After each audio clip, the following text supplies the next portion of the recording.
Buenos días a todos y a todas. Muchas gracias por esta oportunidad, en especial a la rectora Sandra Ulitas y al profesor Cristóbal Cornieles, que nos han convocado a un encuentro para debatir los derechos humanos en el marco de la pandemia. Como todos sabemos, la contingencia del COVID-19 significa la emergencia de salud global más desafiante del siglo y entra en una relación tensa con los derechos humanos. Frente a las medidas que se toman para garantizar el derecho a la vida y el derecho a la salud, se ven muchos otros derechos cuestionados, sacrificados, como el derecho de asociación, la libertad de tránsito, y con unas relaciones muy tensas con otros derechos, como hoy lo vamos a ver en el caso en específico del derecho a la educación. Recordemos que los derechos se entienden hoy en día como un conjunto indivisible e interconectado, de modo que el sacrificio de un derecho pone en duda el sistema completo de los derechos humanos. En base a esto, nosotros vamos a mirar el derecho humano a la educación, recordando que este es un amplio espacio. Para nosotros podemos partir por decir que la educación es la formación práctica y metodológica que le da una persona a otra que se encuentra en las vías de su pleno desarrollo individual y profesional. Debemos recordar que la educación es una exigencia de la democracia y por ello su historia suele confundirse con la historia de la República, que normalmente vino acompañada con la solicitud de la escuela gratuita, universal y con todos los accesos. Así nosotros vamos a recorrer un camino en el siglo XX en el que debemos destacar el contenido de la Constitución de 1917 de México, en el cual tenemos un antecedente de todos los derechos económicos, sociales y culturales. Hoy en día podemos referirnos al derecho a la educación mirando los principales documentos internacionales en materia de derechos humanos. Así tomaremos en cuenta, en primer lugar, que la Declaración Universal de Derechos Humanos reconoce este derecho en su artículo 26, donde señala que es obligatoria la educación primaria, gratuita y universal. Está planteado así, en primer lugar, como un derecho de la infancia, pero que debe extenderse a todas las personas que por una u otra razón no concluyen este ciclo en ese momento de la vida. Se desarrolla también en el Pacto Internacional de los Derechos Económicos, Sociales y Culturales, particularmente en el marco del artículo 13, en el cual los países partes, los estados partes, se comprometen a respetar la libertad de los padres y de los tutores de escoger para sus hijos o pupilos escuelas distintas a las creadas por las autoridades públicas. Así nosotros vamos a ver el desarrollo de este tema fundamentalmente en el contenido de la observación número 13, el derecho a la educación, adoptada en 1999 por el Comité de Derechos Económicos, Sociales y Culturales, que es un instrumento de obligatoria consulta para quienes quieran entender qué es el derecho a la educación. Así se detalla allí que el derecho a la educación exige que este derecho esté disponible, accesible, aceptable y adaptable, lo que se desarrolla con mucho detalle también en la Convención contra la Discriminación en Educación. Así, en la garantía del derecho tenemos este marco universal al cual se le han ido añadiendo demandas para sectores específicos. La educación para personas con diversidad funcional, la educación centrada en las niñas que son generalmente excluidas a edades tempranas del sistema educativo, son temas habituales de la agenda internacional en la materia. Nosotros vamos a ver que el acceso es la primera razón a garantizar en el derecho a la educación para que toda persona, sea un niño o una niña o un adulto, pueda desarrollar sus capacidades, habilidades que le permiten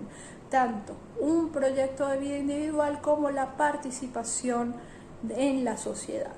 Por ello, siempre hay una relación entre el derecho a la educación y la lucha contra la pobreza. Una persona con educación tiene más facilidades para salir de una situación de pobreza.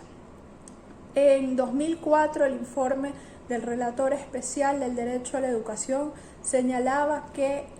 la realización efectiva del derecho a la educación permitiría el disfrute de, entre otros, el derecho a la libertad de opinión y expresión, así como el derecho a la participación.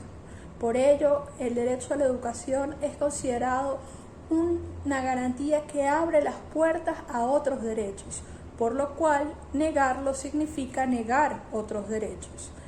Este es el enfoque que encontramos fundamentalmente dentro de los objetivos del desarrollo del milenio de las Naciones Unidas, donde entienden que la lucha contra la pobreza tiene esta dimensión educativa. Una vez que nos hemos ubicado en este marco internacional, podemos ver que en Venezuela la Constitución lo garantiza en el artículo 102 y la define como un derecho humano, un deber social fundamental, a lo que agrega que la educación realmente, para garantizarse, tiene que ser democrática, gratuita y obligatoria. Igual es una función ineludible del Estado que debe entenderla y asumirla en todos sus niveles y modalidades como un instrumento del conocimiento científico, humanístico y tecnológico al servicio de la sociedad. Como veíamos, el COVID-19 impacta en la normalidad y limita, entre otros, el derecho de asociación.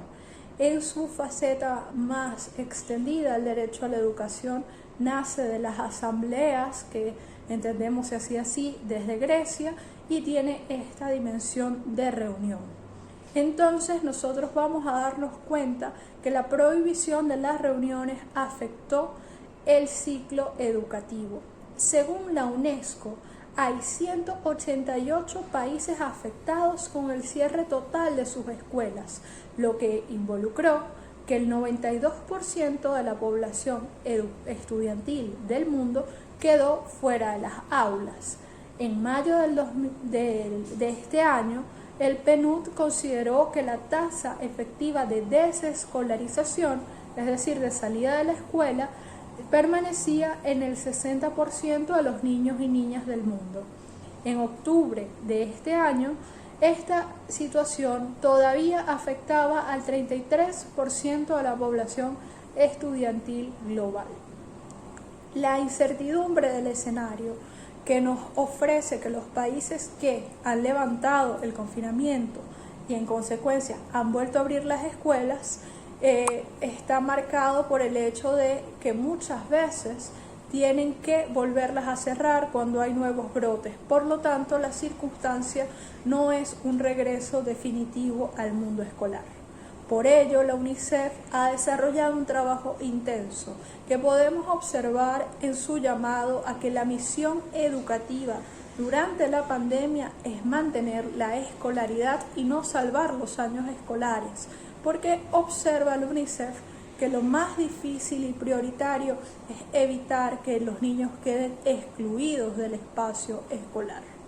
Por eso se recomienda que haya un enfoque pedagógico que tome en cuenta la situación de contingencia, la situación de estrés adicional de las personas y la galopante crisis socioeconómica.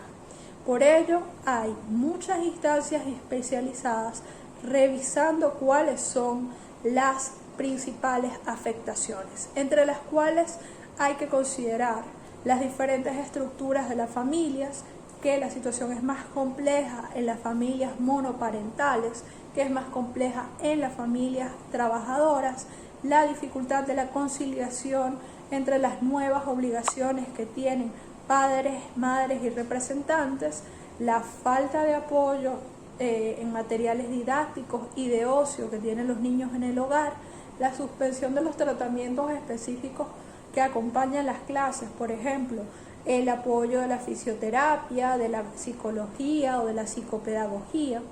Por eso nosotros vemos que hay muchas más cosas que el tema en el que normalmente nos centramos, que es afirmar que la democratización de la escuela está en riesgo por la diferencia en los niveles de acceso a los recursos tecnológicos. Fuera de eso, es innegable que el acceso al Internet constituye un factor diferenciador entre quienes disfrutan o no en estas condiciones del derecho a la educación. Así, nosotros vamos a ver que en ese marco han habido distintos modos de abordaje de emergencia. Así, hay una primera estrategia, que es la educación a distancia en formatos virtuales, que utiliza plataformas digitales mediante las cuales se reproduce el currículo nacional y continúa la escolaridad. Estas suelen combinarse con el uso de redes sociales y de plataformas de mensajería, y algunos señalan suele ser muy excluyentes para los estratos socioeconómicamente más débiles de la población. La segunda estrategia, que visa esos sectores excluidos de la lógica de las redes sociales y del Internet, utiliza la radioescuela y la televisión educativa, y una tercera modalidad utiliza el encarte en los medios impresos de las actividades, libros y textos que requieren los escolares. Como vemos, estas alternativas son precarias, requieren en el hogar un trabajo adicional, son muy diferentes las condiciones para quienes disfrutan de un entorno familiar que tiene el tiempo y la formación, y aquellos niños, niñas y adolescentes que no lo tienen. Así que se observa que hay fundamentalmente tres problemas de las soluciones a distancia. El primero es la exclusión de nuevos niños, niñas y adolescentes de la educación. El segundo es el agobio de estar lejos del hecho educativo y la sobrecarga de trabajo para todos los sectores del hogar. Así que es importante tomar en cuenta que esta es una solución temporal, que es educación a distancia, y que no puede hablarse de que esto es un marco de cuando tenemos padres que prefieren que los hijos se formen en casa, lo que se llama el homeschooling, que parte de una decisión voluntaria pensada de sacar a los niños del ciclo tradicional de formación, normalmente por motivos religiosos. Esto, que es posible en algunos países, pero no en todos, además es señalado como una formación mucho más precaria que la formación ordinaria. Ese es, por ejemplo, el criterio del Tribunal Europeo de Derechos Humanos. Nosotros en Venezuela observamos la mezcla de las tres alternativas. Vemos cómo también hoy hay unos formatos de acompañamiento pedagógicos que buscan reactivar ese necesario contacto entre el maestro y los estudiantes, y nosotros allí vemos fórmulas alternativas que deben entenderse como temporales, que deben entenderse buscando la reducción de la brecha digital, de la brecha educativa, y evitando así el abandono de los espacios de formación.